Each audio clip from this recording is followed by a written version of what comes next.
This channel does not promote any violent, harmful, or illegal activities. All content provided by this channel is meant for an educational purpose only. Top quality और consistent performance के लिए सिर्फ silver pumps नाम याद रखना। নমস্কার, শুরু করছি দুপুরের 4 ব্রেকিং টিভি9 বাংলায়। লিমা রয়েছে আপনাদের সঙ্গে। প্রত্যেক দিনের মতোই দুপুর 1:30টায় এখনো পর্যন্ত ঘটা 4টে বড় খবর আমরা আপনাদের সামনে রাখবো। এখনো পর্যন্ত 4টে বড় খবর কি, চলুন চটপট আমরা বিগ বলে দেখে নিই। এই মুহূর্তে দাঁড়িয়ে 4টে ব্রেকিং নিউজ এক এক করে এই মুহূর্তের বিগ ব্রেকিং।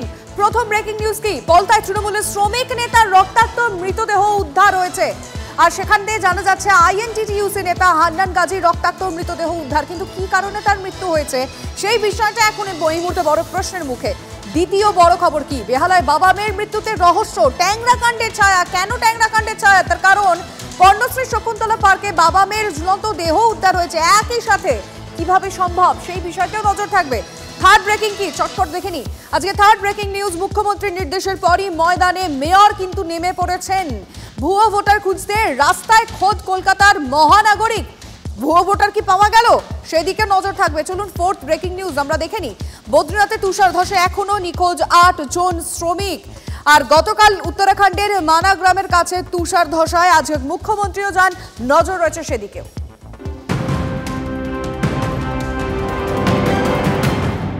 এবার সুজিত বসু বৈঠক করছেন, সেই ছবিটাও আপনাদের সামনে রাখছি।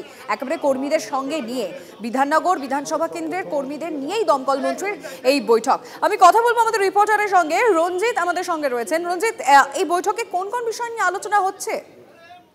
দেখো, ভুতুরে ভোটার নিয়ে সরব হয়েছিলেন খোদ মুখ্যমন্ত্রী। এবার রাজ্যের 2 মন্ত্রী পথে নামলো এবং ফিরহাদ হাকিম যখন বাড়ি বাড়ি গিয়ে ভোটার তালিকা নিয়ে গিয়ে স্কুটিনি চালালো, পাশাপাশি সুজিত বসু কিন্তু বিধাননগর বিধানসভা কেন্দ্রের বুথ কর্মীদের এবং কাউন্সিলরদের নিয়ে বৈঠক সারলো। এবং বিধাননগর বিধানসভায় এই তৃণমূল কংগ্রেসের এই জরুরি সভায় 2026-এর যে নির্বাচন, বিধানসভা নির্বাচনের কথা মাথায় রেখে কিন্তু ভোটার লিস্ট সংক্রান্ত নির্দেশ দেওয়া হয়েছিল এদেরকে। এবং সম্প্রতি ভুতুরে ভোটার নিয়ে সরব হয়েছিলেন খোদ মুখ্যমন্ত্রী এবং সম্প্রতি নেতাজি ইন্ডোর স্টেডিয়ামে তিনি কর্মীদের ভুতুরে ভোটারদের চিহ্নিত করার নির্দেশও দিয়েছিলেন। এবং সেই অনুযায়ী কিন্তু কর্মীদের দ্রুত ভোটার লিস্ট পর্যালোচনা করে ভুতুরে ভোটারদের চিহ্নিত করা এবং এই কাজই শুরু করে দিলেন সুজিত বসু। এবং 116 নম্বর বিধাননগর বিধানসভার অন্তর্গত যে বিধাননগর পৌর নিগমের অন্তর্গত যে 10টি ওয়ার্ড, এছাড়াও দক্ষিণ দমদমের 14টি ওয়ার্ড রয়েছে এবং এদের কর্মী এবং কাউন্সিলরদের নিয়ে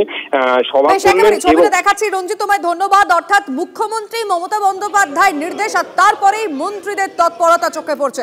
একদিকে আপনাদের দেখাচ্ছি ফিরহাদ হাকিম, তিনি নেমে পড়েছেন পথে, একেবারে নিজে হাতে লিস্ট ধরে, তালিকা ধরে ধরে, ভোটার তালিকা ধরে ধরে তিনি মেলাচ্ছেন। আর ভুয়ো ভোটার ইতিমধ্যেই ধরতে পেরেছেন। আর আরেকদিকে আমরা দেখাচ্ছি সুজিত বসু, তিনিও কিন্তু মিটিং করছেন এবং পরিষ্কার করে ভুয়ো ভোটার যাতে ধরা যায় তার নির্দেশ কিন্তু তিনি দিচ্ছেন। আমরা চাই ভোটার লিস্টের স্ক্রুটিনি যেমন হবে তার সাথে সাথে বাড়ি বাড়ি যেতে হবে এবং নতুন ভোটারদেরকেও আমাদের বোঝাতে হবে 7 দিনের মধ্যে তারা ভোটার লিস্টের কাজ, স্ক্রুটিনির কাজ শেষ করবে, তারা রিপোর্ট জমা দেবে আমাদের। তারপরে আমরা দেখবো যদি কোনো রকম ভুল ত্রুটি থেকে থাকে সেগুলো। অলরেডি প্রশাসনে যারা দায়িত্ব আছে, এসডিওর সাথে কথা বলেছি, ডিএম এর সাথে কথা বলেছি, যদি কোনো জায়গায় কোনো রকম ত্রুটি থাকে সেগুলোকে কারেকশন করে ভোট করতে। কলকাতা থেকে জেলা, উত্তর থেকে দক্ষিণ, মমতা বন্দ্যোপাধ্যায়ের নির্দেশের পরেই ভুতুরে ভোটার খুঁজতে দিকে দিকে অভিযান শাসক নেতা মন্ত্রী বিধায়কদের। দিনহাটায় ভুতুরে ভোটারের খোঁজে উদয়ন গুহ কিন্তু বেরিয়ে পড়েছেন, বাড়ি বাড়ি যাচ্ছেন ভুয়ো ভোটারের খোঁজে উত্তরবঙ্গ উন্নয়ন মন্ত্রী। ছবি আপনাদের সামনে, বেশ কয়েকজন ভুয়ো ভোটারের খোঁজ মিলেছে ইতিমধ্যেই, এমনটা দাবি করছে তৃণমূল কংগ্রেস। তৃণমূলই বাংলাদেশি অনুপ্রবেশকারীদের ঢোকাচ্ছে, এবার পাল্টা বিজেপির তরফ থেকেও দাবি করা হচ্ছে।